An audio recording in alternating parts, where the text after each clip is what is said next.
Question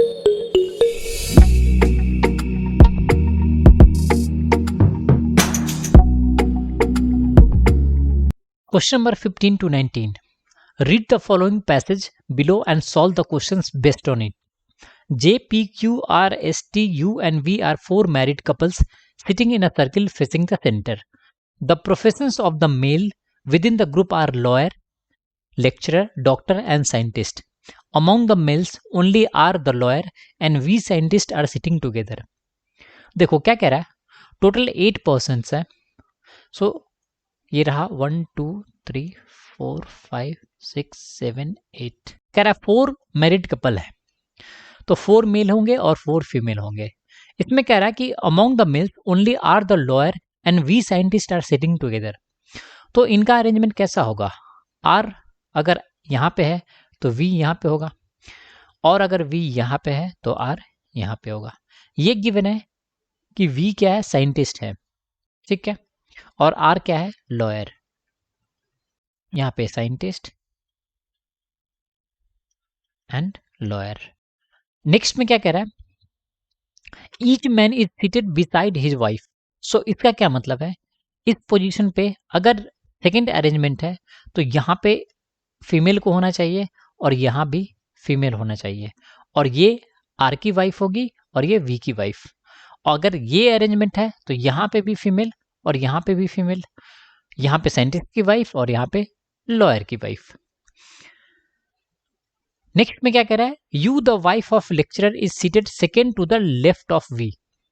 सो अगर ये first arrangement है तो यू यहाँ पे आएगी, और ये गिवन है कि ये लेक्चरर की वाइफ है, लेकिन ये हो नहीं सकता. अगर यू को आपने यहाँ पे लेक्चरर की वाइफ बना दिया तो फिर लॉयर की वाइफ के लिए कोई प्लेस नहीं बचेगा. से सुनो, और सिंस ये क्वेश्चन में गिवन है कि हस्बैंड वाइफ एक साथ रहते हैं, तो ये अरेंजमेंट तो संभव नहीं है. सो आपको ये पता चल गया कि जो भी अरेंजमेंट होगा वो सेकंड के बेसिस पे होगा.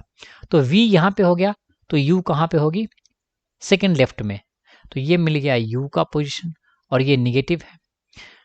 तो इस पोजीशन पे कौन बैठेगा, इस पोजीशन पे तो लेक्चरर को ही बैठना है. से सुनो, आगे क्या कह रहा है, T is seated between U and V. So T का पोजीशन यू और वी के बीच में है. सो यू आपको ये मिल गया और वी यहाँ पे मिल गया, तो टी कौन सा होगा, ये. और टी क्या हो जाएगी, निगेटिव हो जाएगी, मीन्स वो साइंटिस्ट की क्या है, वाइफ है. P is the wife of doctor. अब गिवन है कि P is wife of doctor, ठीक है, और ये गिवन है Q is not the doctor. अब क्यू डॉक्टर नहीं है तो क्यू होगा क्या, lawyer, scientist, doctor and lecturer. तो अगर क्यू डॉक्टर नहीं है तो क्यू मस्ट भी क्या होगा, लेक्चरर होगा, और क्यू की वाइफ कौन होगी, यू होगी. तो क्यू का पोजीशन आपको ये मिल गया, और ये क्या हो जाएगा, पॉजिटिव. से सुनो, अब ये कह रहा है एस इज ए मेल. अब एस इज ए मेल है तो इसका पोजीशन कौन सा होगा, दो मेल तो एक साथ हो नहीं सकते, तो ऑफकोर्स क्यू अगर यहाँ पे मेल है तो एस के लिए ये पोजीशन अवेलेबल नहीं होगा.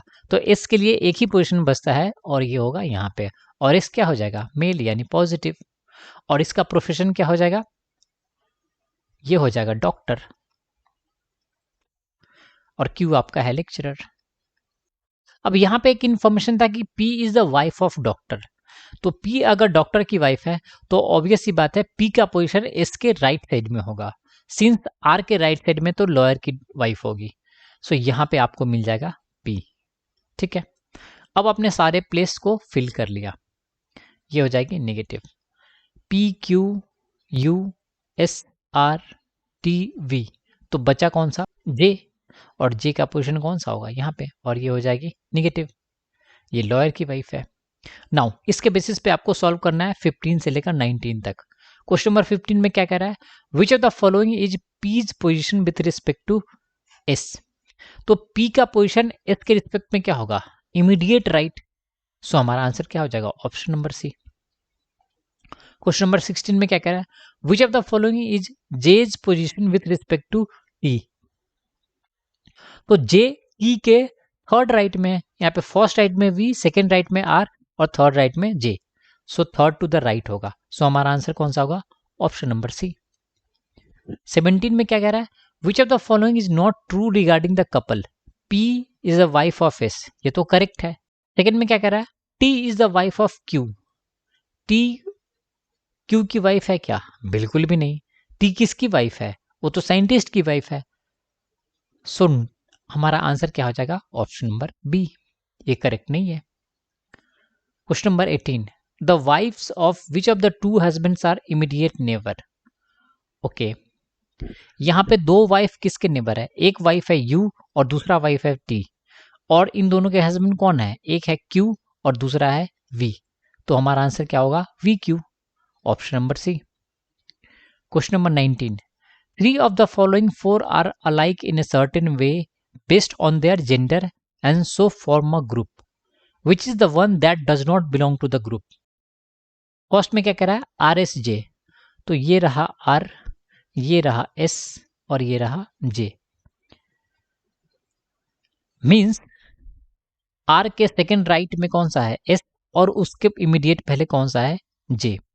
सेकेंड में क्या कह रहा है, टी आर वी, यहाँ पे भी टी के सेकेंड राइट में कौन सा है, आर, और उसके जस्ट लेफ्ट में कौन सा है, वी, तो ये भी सेम है।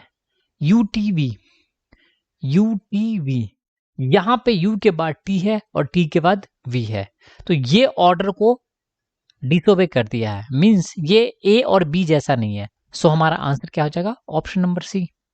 अगर आप डी को भी देखोगे तो यहाँ पे क्या कह रहा है, एस क्यू पी, तो एस के सेकेंड राइट में कौन सा है, क्यू है, और पी के इमीडिएट राइट में कौन सा है, क्यू है, तो ए बी और डी तो इस पैटर्न को फॉलो कर रहे हैं, सिंपली सी है जो पैटर्न को फॉलो नहीं कर रहा है। सो इस तरह से आप इस क्वेश्चन को इजीली सॉल्व कर सकते हैं। So thanks for watching the video. If you like the video, do subscribe the channel and share the channel with your friends.